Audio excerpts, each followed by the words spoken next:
If you allow me.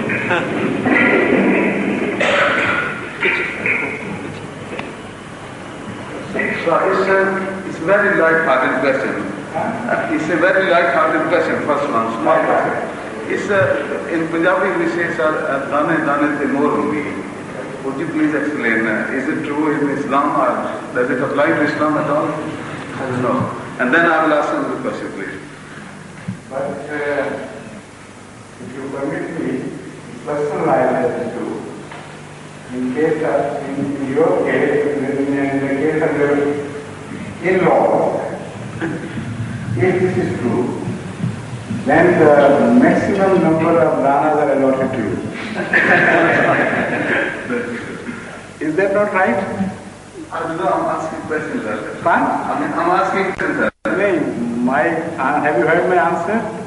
If your claim is correct, that dana de bol hundi hai, then those 10 danas have gone to the maximum in your, to the share of you and your family-in-law. Yes, I think you're right. Yes, right. Because your in-laws are known to be for large appetites and good taste in food. Is that correct?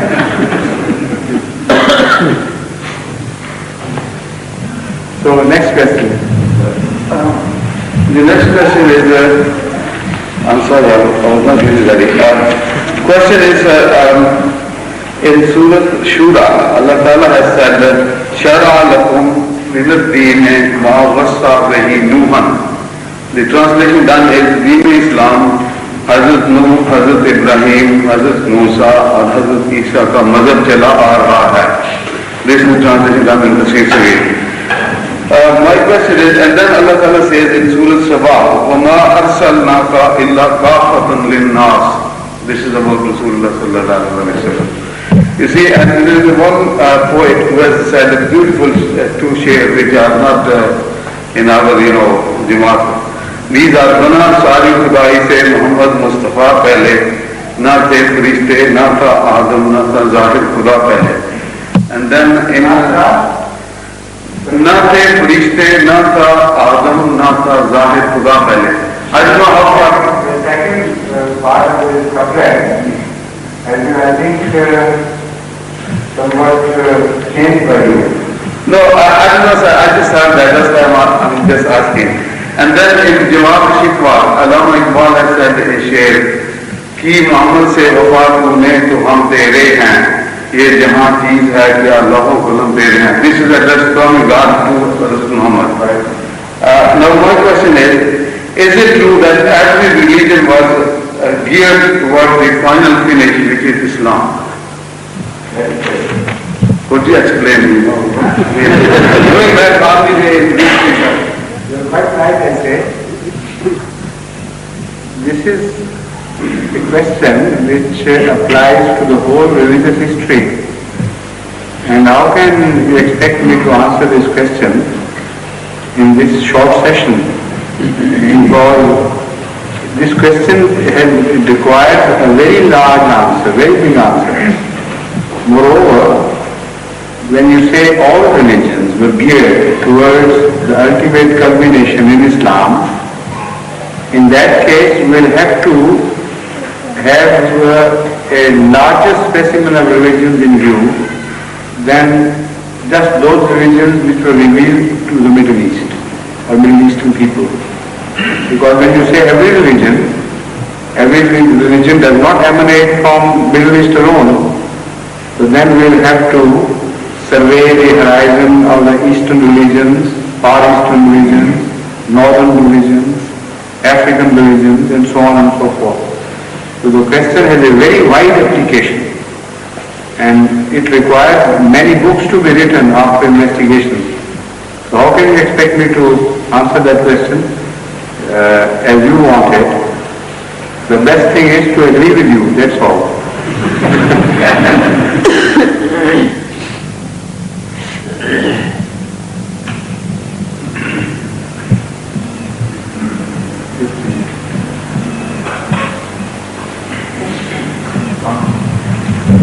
So the Holy Prophet has said, the promise of paradise. I shall guarantee paradise for you. When you speak, you tell the truth. When you promise, you perform. When you are entrusted with something, you discharge your trust. Safeguard your chastity, cast down your eyes, and restrain your hands from harming another. And there are even shorter hadiths than this, which guarantee paradise. What I'd like to know is that the 6 points here mentioned, does away with fasting, does away with prayer, and does away with charity and whatever have you in the Quran. So if we go by these 6 points, can they really overcome all the teachings of the Quran? Or in what way are these 6 points which we have just decided, they form the fundamentals of religion and good conduct of life.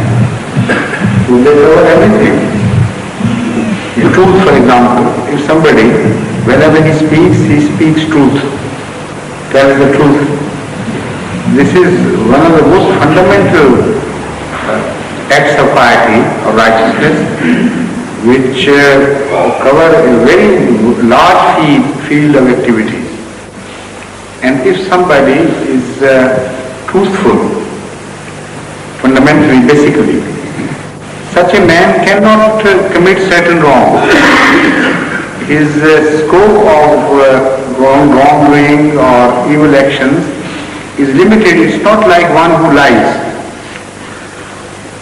The scope of evil is very wide, and those who are truthful people, their scope of evil is limited.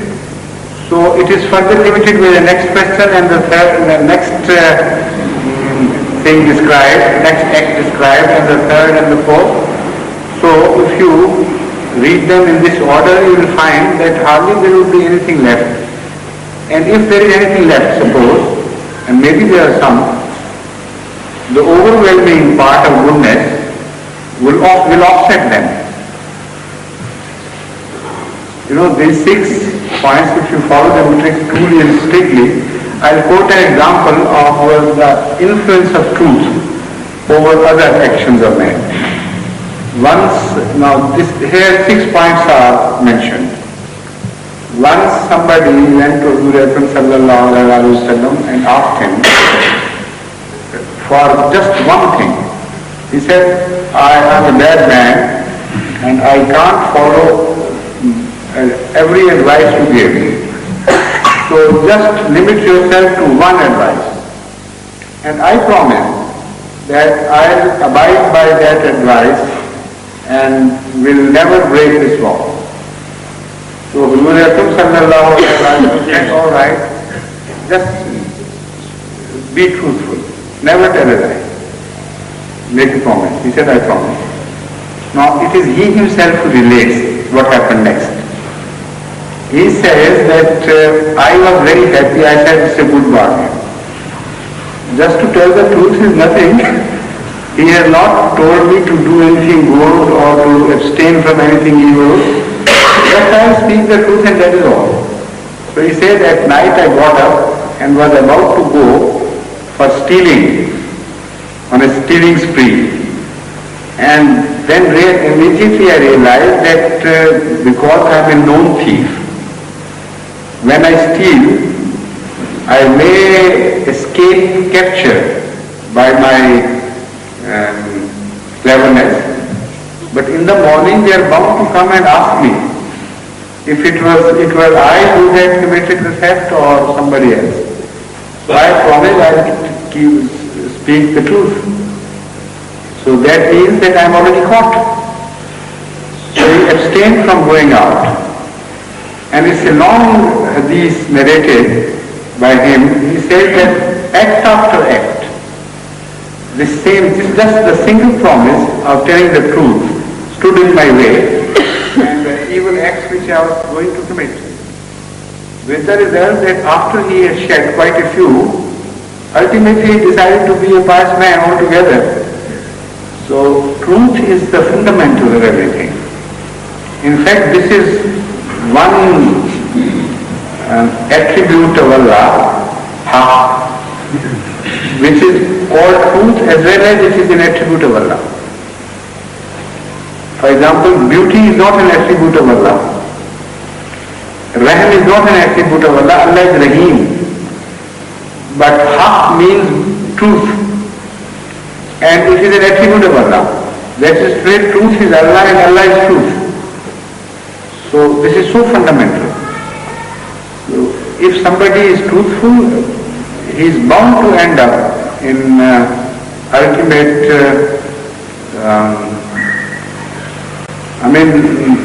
what they call translate falah as, how do you translate falah?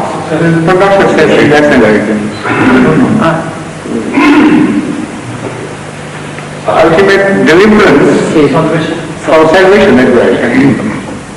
I meant salvation. This led to ultimate salvation. Because this is very important, truth is. So these points are really for the people who are already believers of God, and it doesn't mention say La ilaha illallah, that you should know this, and then it's so really for the believers to keep away from the evil, and then they can enter paradise. My conclusion then is that these 6 points is to keep you away from the evil, and this is for the people who are already followers of religion. Exactly. Because he is rendering this advice to his followers, to Muslims, and he is promising them the paradise, not to non-believers. Right. So yes, that is understood, of course. Yes. But in a way, they can also be covered by the benefit, by the beneficence of this promise. Because those people who are truthful and who have these fundamental good points in them, they are the people generally, when you give them the message they accept. Because a truthful person always does truth. And who by habit is truthful, if you convey the message of truth to him, he will be more likely to accept it than anybody else. So in that manner, in that way, it also applies to non-believers. That with these fundamental attributes or good habits, I promise them Jannah in either case. If the message of the truth is not delivered to them and they die, and they have these qualities, then they are bound to go to heaven because of this promise. And if the message is conveyed to them and they are truly truthful, then it's impossible for them to reject that truth. Because truth does not reject truth. This is why Hazrat Masih Maud has said that jiski fitrat नेक है आएगा वो इंसान who in nature is truthful and honest and good. Fitrat neck means all this. So आएगा वो इंसान is bound to come ultimately. So in a way this is all comprising.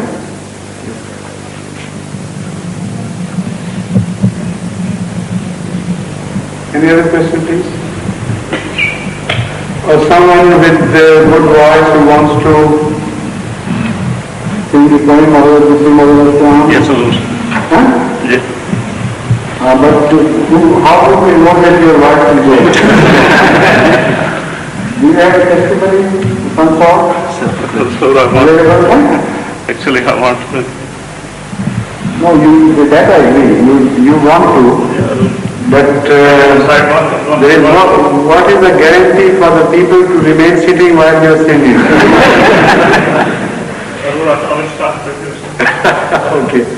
After this question, please. You nothing again? But there are questions. I beg your pardon, sir. It's very embarrassing for me to get up every time and ask something. Why? Just I feel embarrassed. You never ask embarrassing questions. Well, sir, in pursuance pursuance of yesterday's discourse about, I won't call it unnatural, I won't call it unnatural, but out of the way birth of Jesus Christ, I would like to know that why, after all, it was made so difficult for the Jews to believe in him, first of all, by giving him a birth which was out of the way of all the past, which was not at that time natural, and the phenomena was not understood. One. And second, Jesus Christ started talking parables. In parables. Thirdly, but we are shown and we are told, I should say, that Jesus Christ was very hot-tempered. According to the Bible and the Quran. Yeah. Occasionally. He was very hot-tempered. No, not very hot-tempered. He was very mild and very condescending. According to the testimony of the Bible. Even when in 3 or 4 cases, he is known to be hot-tempered. But that is not the right phrase to explain. yes, it's always a bad manner, you see, to tell somebody in a hot temper, but I couldn't find a better word. He is known to be sharp in tongue in certain instances. Even at the last moment, you see, when he was on the cross, you see, he was not very polite and kind to his mother. Now, putting all these things together, I would like to know, you see, first of all, what was the reason of his being born without a parent father? And second, after his advent, why he was not polite about that to his people, so that you see, his acceptance by others could have been made more easier and pleasant. This is the same objection as raised against the Prophet by the present opponents to Masih Maud. And they say he is very sharp of tongue, he is short-tempered, and he indulges in invectives against us and calls us bad names.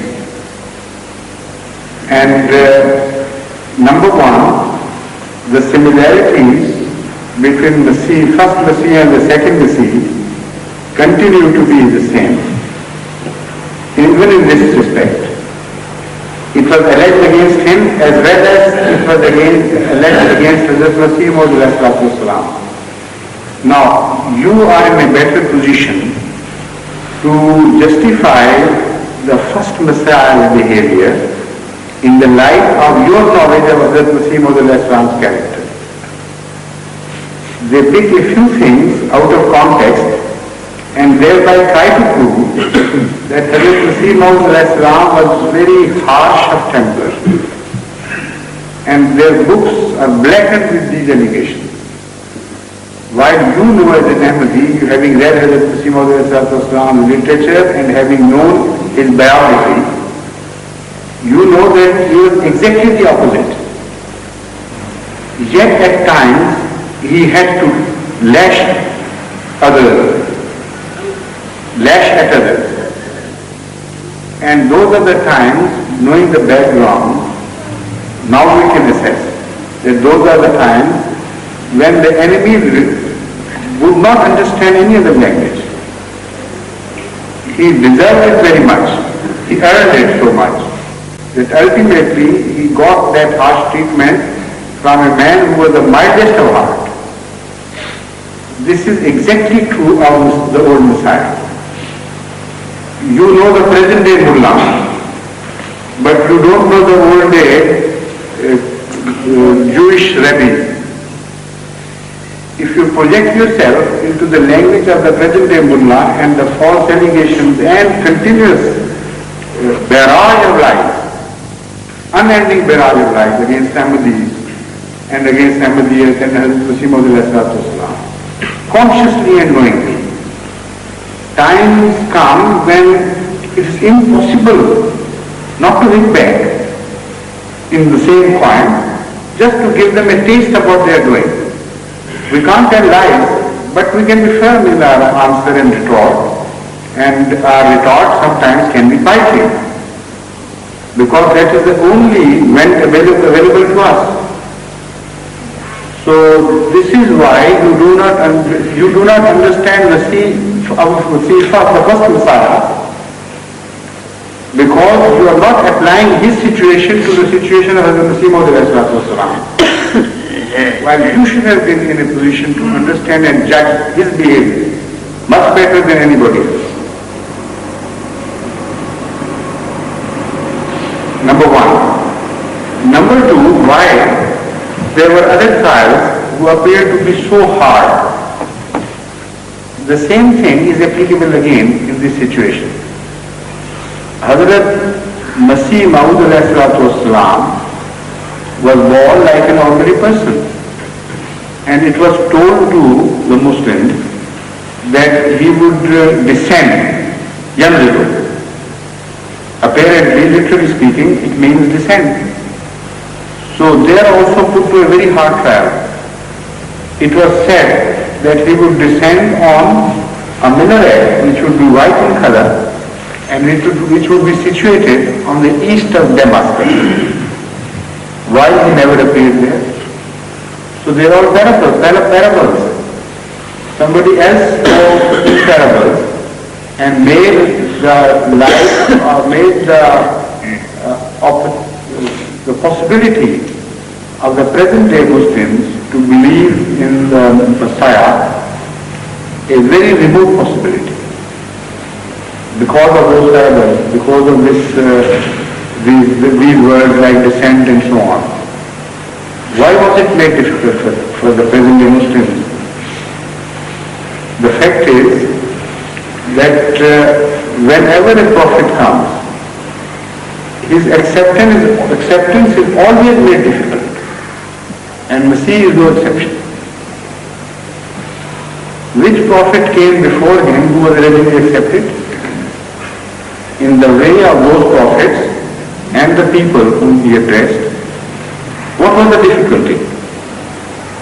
The fact is that people to whom prophets come, they are in a frame of mind which prefers to reject rather than accept truth. They are a rejected people themselves. They have a distorted thinking. So even if things are not made difficult for them, they will themselves make the things very difficult for themselves. So as far as the constant is concerned, this is the constant. That the relationship between the coming of the Prophet and his rejection has always been the same. This is the constant which never changed at the time of Messiah. To think that prophets came with such arguments as were overwhelming for others, and some prophets were given better arguments and some were less arguments, some were given easier situation and some more difficult situation. It is just a conjecture. Now turn the table and begin to visualize the situation of Messiah from another aspect. You will also find that Messiah is given, according to the same testimony, such power as apparently no prophet before him was given. He raises the people from the dead. He cures the lepers and born lepers for that matter. He takes some clay into his hand and makes birds out of that clay, and they begin to fly.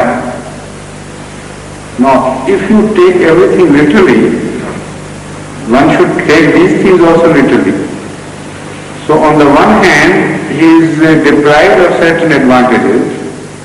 On the other hand, he is known to have gained so strong advantages over the rest of the prophets before him that the balance, if at all, is in favor of Messiah.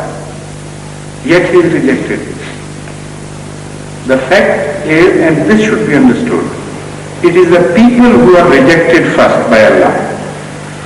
And it is the rejected people who reject Allah's messengers.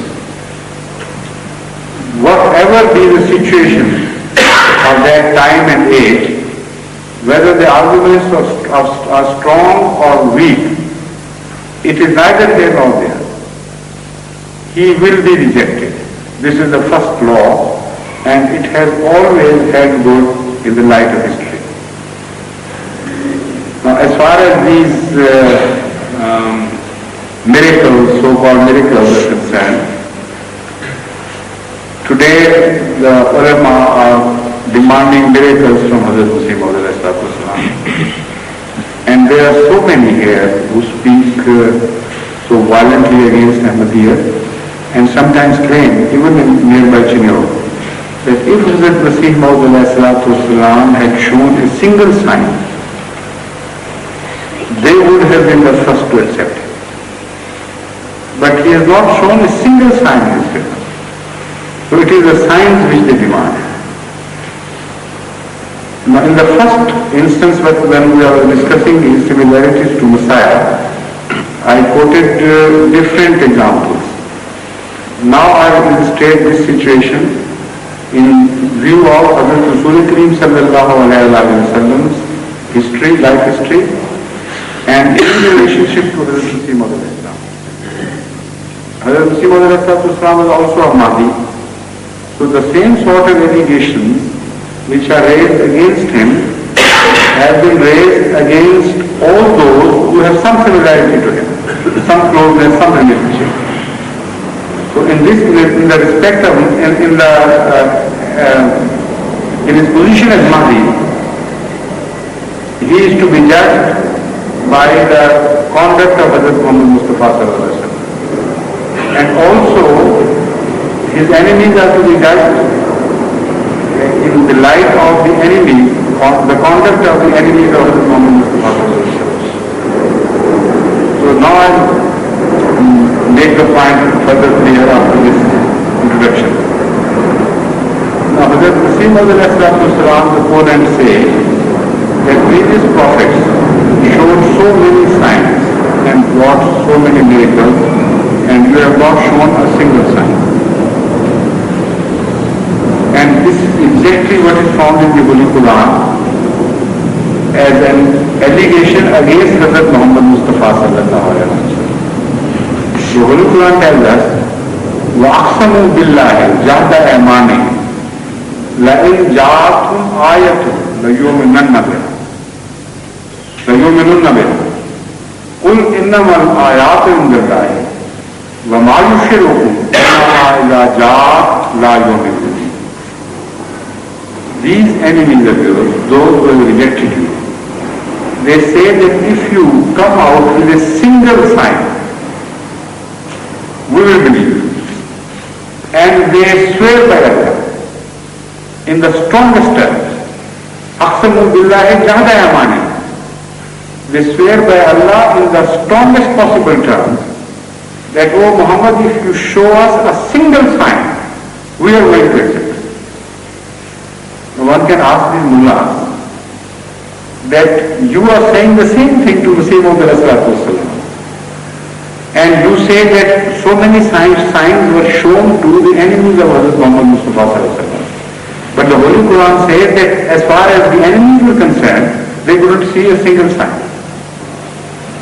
As far as their eyes were concerned, like your eyes, they were demanding that so long has passed between debating the issue between you and us, and yet we have not come out with a single sign. But the Holy Quran continues to throw light on the philosophy of this attitude. And it says, وَمَا يُشْرِكُمْ قُلْ إِنَّمَا الْآيَاتُ عِندَ اللَّهِ. O Muhammad sallallahu alaihi wasallam, tell them that Allah is full of signs. There is no paucity of signs with Allah. وَمَا يُشْرِكُمْ. But what can make you understand? أَنَّهَا إِذَا جَاءَتْ لَا يُؤْمِنُونَ. If all the signs which Allah has come, you will not believe.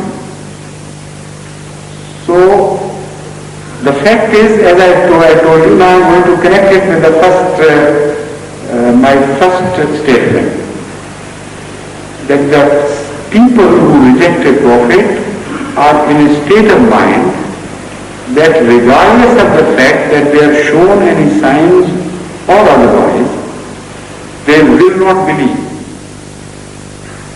So, when you go back and consider the time of Hazrat Muhammad Mustafa sallallahu alaihi wasallam, now in the backlight of history you see so many signs. But those who were closer to those signs, they were blinded and they couldn't see. Now to further extend your imagination back into the history of prophets and tell me which are the people who accepted a prophet through signs. Quote a single instance. Moses showed 9 signs and glaring signs, glittering signs to Pharaoh and his people, and they kept on rejecting. Now you look back, you see wonderful signs and how blind they were, how could not they accept them. But those who were passing through that time, they were blinded.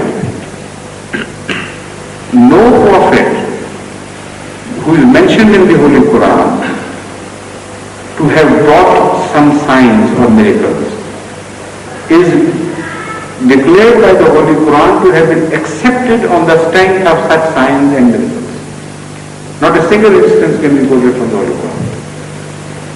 So these things repeat themselves. So coming back to your question, the whole thing which I have explained applies to the fundamentals of your question. To say that poor Messiah was ill-treated and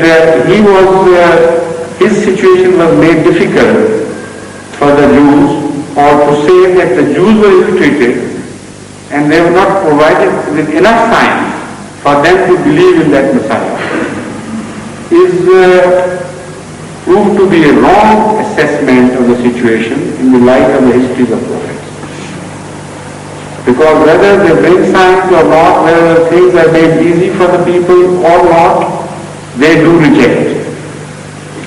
And their previous conduct and their behavior and their treatment of their fellow beings and their hard-heartedness and their continuous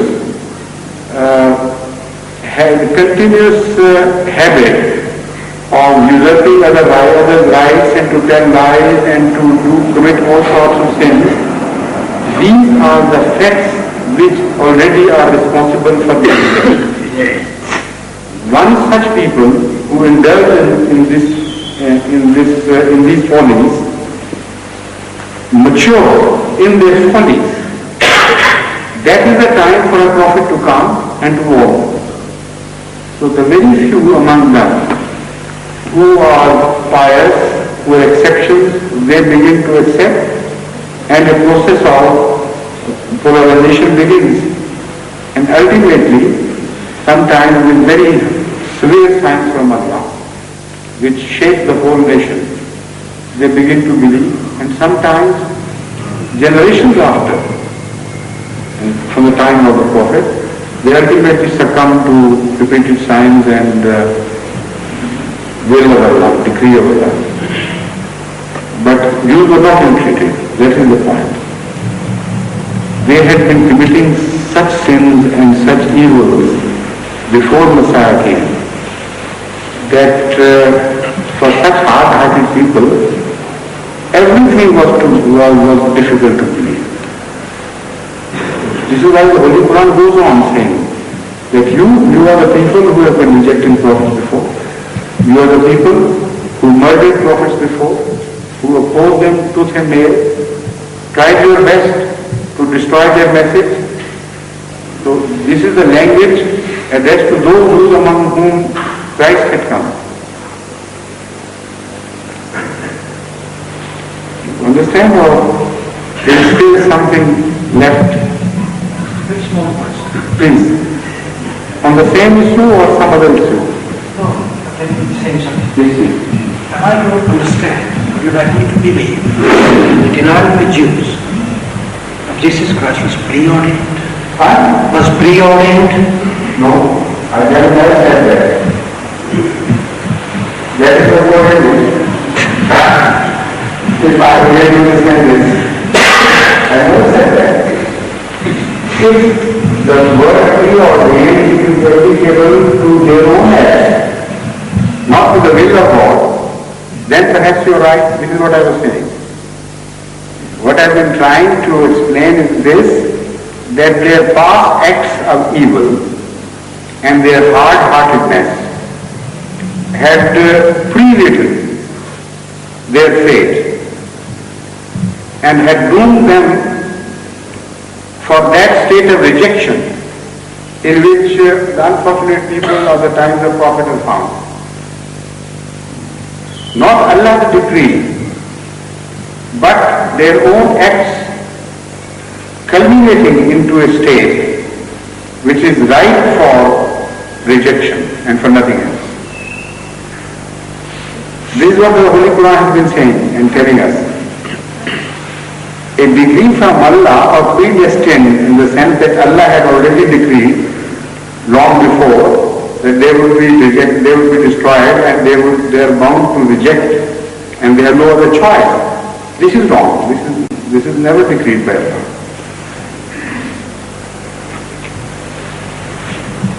Yes, please.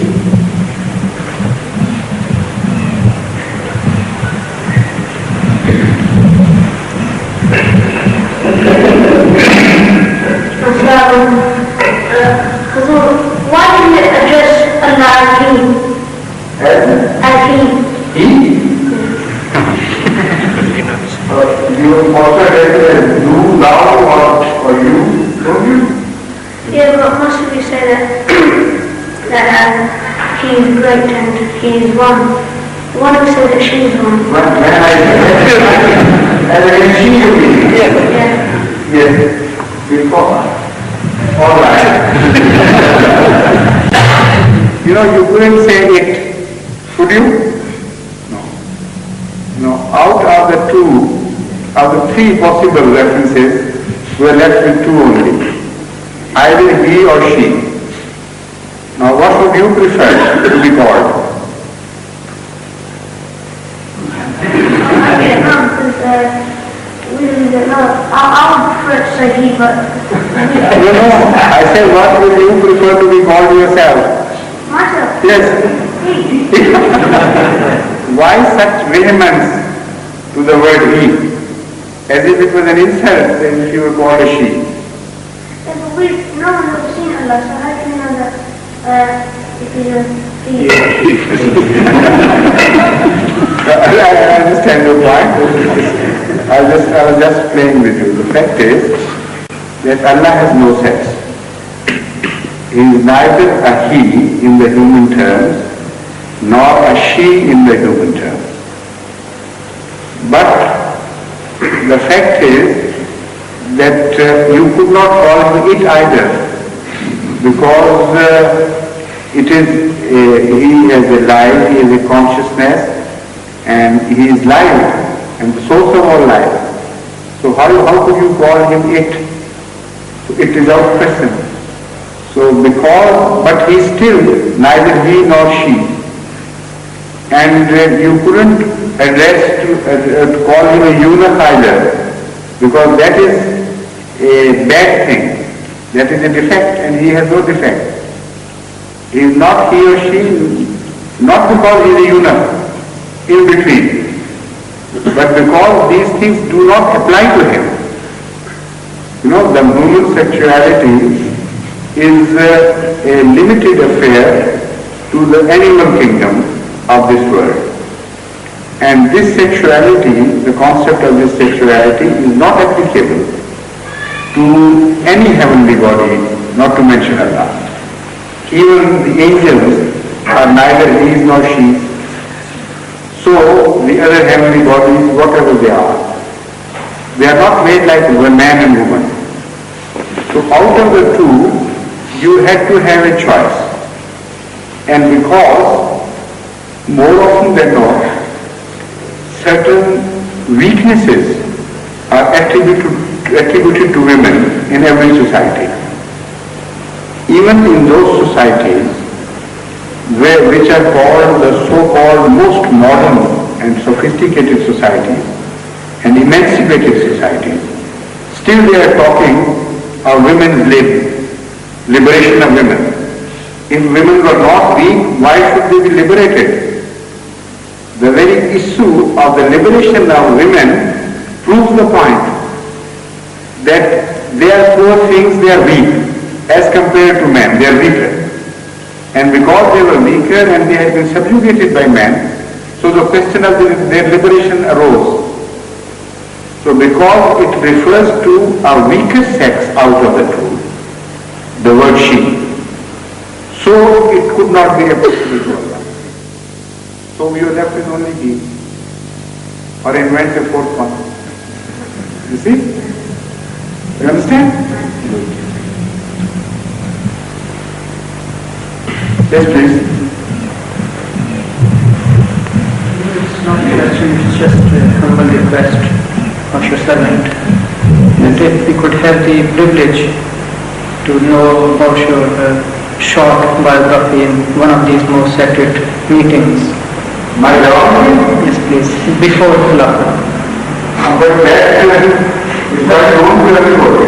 Because there is not much written really, and many of us, especially the young For others to write, I don't know when, but the fact is that I have always been, right from my childhood, involved in various institutes of the Imam, Parliament India, Parliament India, then Taliban, then School of Communities. I have been doing a lot in Pakistan and traveling to length and breadth of the country. So my life is quite an open life and everybody knows. There's not much to learn about it.